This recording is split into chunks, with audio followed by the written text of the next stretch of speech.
Arjun credit ಸೌಹಾರ್ದ ಸಹಕಾರಿ ನಿಗಮ ಬೈಲಹೊಂಗಲ ಇದರ ಎಲ್ಲಾ ಠೇವಣಿದಾರ ಗ್ರಾಹಕರ ಸಭೆಯನ್ನು ಪಟ್ಟಣದ ಹಳೆ ಪ್ರೇರಣಾ ಶಾಲೆಯಲ್ಲಿ ಶನಿವಾರ ಏರ್ಪಡಿಸಿದ್ದ ಠೇವಣಿದಾರರ ಸಭೆಯನ್ನ ಕರೆಯಲಾಗಿತ್ತು.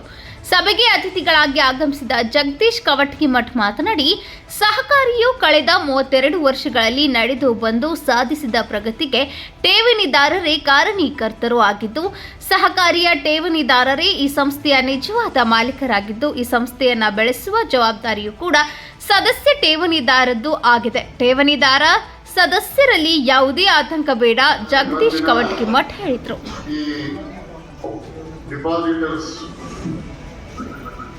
ಅವರಿಗೆಲ್ಲ ಮಾತಾಡಲಿಕ್ಕೆ ನಮ್ಮ ಸೌಹಾರ್ದ ಸಹಕಾರಿಯ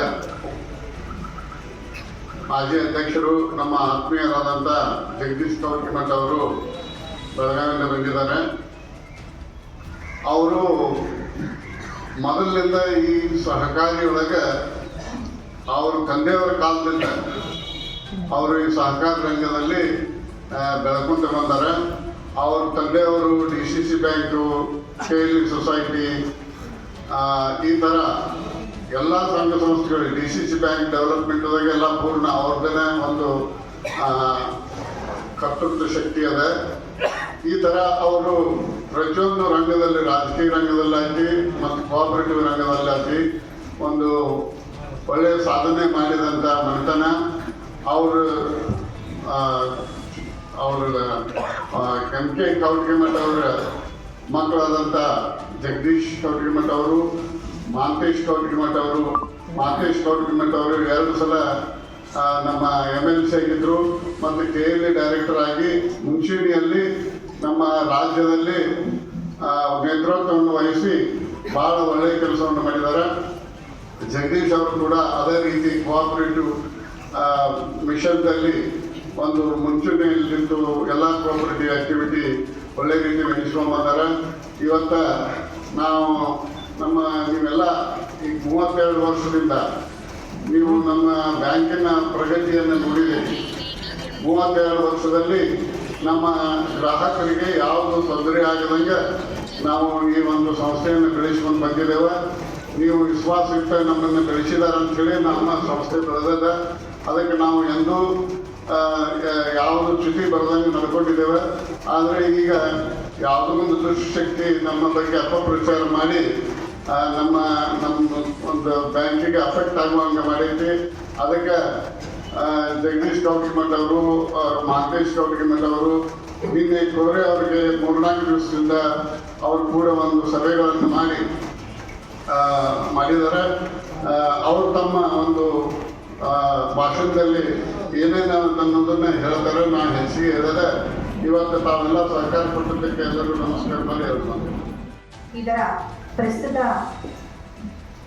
ಪ್ರಸ್ತುತವಾಗಿ ಟೋಟಲ್ ಡೆಪಾಸಿಟ್ 832 ಕೋಟಿಗಳನ್ನ ಸದಸ್ಯರಿಂದ ಸಂಗ್ರಹಿಸಿದೆ ಮತ್ತು ಸಹಕಾರಿಯು 684 ಕೋಟಿ ಸಾಲಗಳನ್ನು ಟೋಟಲ್ 35,585 ಜನರಿಗೆ ವಿತರಿಸಿದೆ. ಅದರದ ಅಸಲು ಮತ್ತು ಬಡ್ಡಿ ಸೇರಿ 963 ಕೋಟಿ ಜಾಮೀನು ಸಾಲಗಳು, ಮಾರ್ಕೆಟ್ ಸಾಲಗಳು, ಎಲ್ಲ ಸಾಲಗಳ ಒಳಗೊಂಡಂತೆ ಸಹಕಾರಿ ಸಾಲಗಳನ್ನು ನೀಡಿರುತ್ತದೆ ಎಂದು ಮತ್ತೆ ಸಂಯುಕ್ತ ಸಹಕಾರಿಯೊಂದಿಗೆ ಕಂಟಿನ್ಯೂಸ್ ಫಾಲೋ ಮಾಡಿ ಇದರ ಬಗ್ಗೆ ಕ್ರಮ ವಹಿಸ್ತಾ ಇದೆ ಅಂತ ಹೇಳಿ ನಾನು 2 ಮಾತುಗಳನ್ನು ಮುಗಿಸ್ತೀನಿ. Thank you. ಒಪ್ಪಿಕೊಂಡಿದ್ದಾರೆ. ಅಂದರೆ ಈ ಸಂಪೂರ್ಣವಾಗಿ ಸಂಸ್ಥೆ ಏನೈತಿ, ಇದ್ರ ಡಿಪಾಸಿಟ್ದ ಅಥವಾ ಸಾಲಗಾರದ ಇದ್ರ ಎಲ್ಲಾನು ವ್ಯವಸ್ಥೆ ಅವರು ತಮ್ಮ ಸಂಸ್ಥೆಯಿಂದ ಕೊಡುವಂಥ ವ್ಯವಸ್ಥೆನೂ ಅವ್ರು ಮಾಡ್ತಿರೋದು. ಅದಕ್ಕೆ ನಾವು ಕೋರ್ಟ್ ಒಳಗೆ ಹೋಗಿ ಅಲ್ಲಿ ಹೋರಾಟ ಮಾಡಿ ಪೊಲೀಸ್ ಸ್ಟೇಷನ್ಗೆ ಹೋಗಿ ಮಾಡೋದು ಯೋಗ್ಯೋ ಏನು ನಾವೀಗ ನಿಮ್ಗೇನು ಹಾದಿ ಹೇಳ್ತೀವಿ. ಮತ್ತು ಇದನ್ನೆಲ್ಲಾನು ನಿಗ್ರಹಣೆ ಒಳಗೆ ಯಾವ ನಿಗ್ರಹಣೆ ಒಳಗೆ ಆಗಬೇಕು? ಸಂಯುಕ್ತ ಸರ್ಕಾರಿ ಇದಕ್ಕೆ ತನ್ನದೇ ಆದಂಥ ಅಧಿಕಾರಿನ ಈ ಸಂಸ್ಥೆ ಮೇಲೆ ನೇಮಿಸ್ತೈತಿ. ಆಸ್ತಿಗಳು ಎಷ್ಟದ ಅನ್ನೋದು ಲೆಕ್ಕ ಹಾಕ್ತೀವಿ.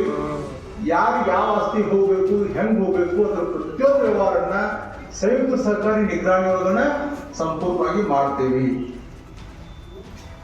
ಅದಕ್ಕೆ ಯಾರೇ ಒಂದು ಮತ್ತು ಈಗ ಸಾಲ ಕೊಟ್ಟವ್ರಿಗೆ ತುಂಬಿಸುವ ಮಂದಿ ರೊಕ್ಕ ಕೊಡಕ್ಕೆ ಸಾಧ್ಯ ಐತೆನ?